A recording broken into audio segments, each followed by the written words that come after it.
This is Audible. Podium Audio presents The Wings That Bind, Book 3 of Bloodwing Academy. Written by Briar Boleyn. Performed by Hannah Headley, Justin Hill, Persephone Lee, and Olivia Wright. This audiobook contains mature subject matter. Listener discretion is advised. Prologue. Neville. A heavy snow was falling, whirling outside the windows and lashing the panes, blocking out light and making it seem closer to midnight than a mere 4 o'clock in the afternoon. Along the stone corridor, a small creature padded along, their little frame replete with self-assurance.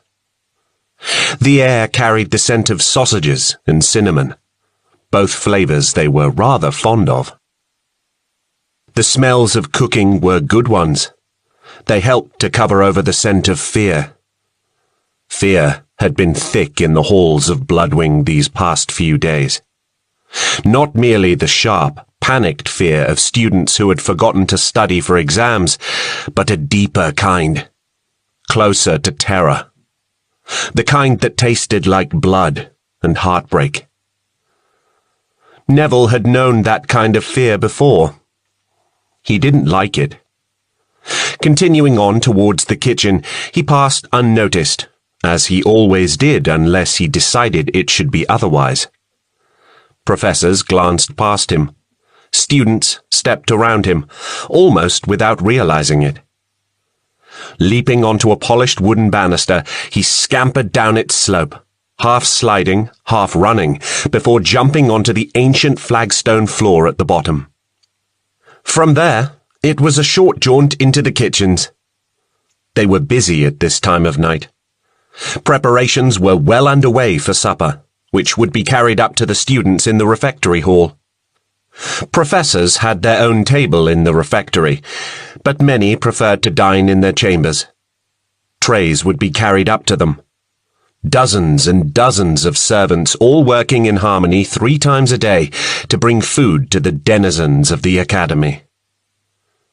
Ignoring a pair of undercooks arguing at one of the hearths about whether or not the beef was properly cooked, the Fluffin approached the spot where a tall, thin woman was stirring a pot, with a grim expression. Her eyes were narrowed as she watched the undercooks quarrel. In another moment, Neville knew she would lose her temper and snap at them. He made a low chirping noise with just the hint of a purr, and the woman turned around instantly, looking down at him, the expression of annoyance falling off her face to be replaced by one of pleasure. "Ah! The little lord has arrived for his supper." She was already reaching for a plate behind her. "Well, here you go, my lord. I hope it doesn't disappoint." Neville gave another chirp of appreciation before turning his full attention to the plate.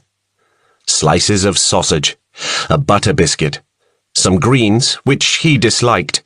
Still, he ate them with dignity, knowing they held necessary nutrition. He held very still as he sensed the woman look around carefully, then dropped to her knees as he finished licking the plate. Reaching out a hand, she gently ran it over his head. She really was a soft-hearted human, despite her tendency to snap at her underlings. Neville licked her wrist in thanks, looking up at her and meeting her gaze, letting his eyes shine wide with his appreciation. The cook's lips parted, slowly, and a small smile appeared. Thus, the exchange was concluded. The cook would have a more peaceful evening. She would be less bothered by the silly mistakes made by those around her, a little more inclined towards grace. As for all those around her, Neville slipped out of the kitchen.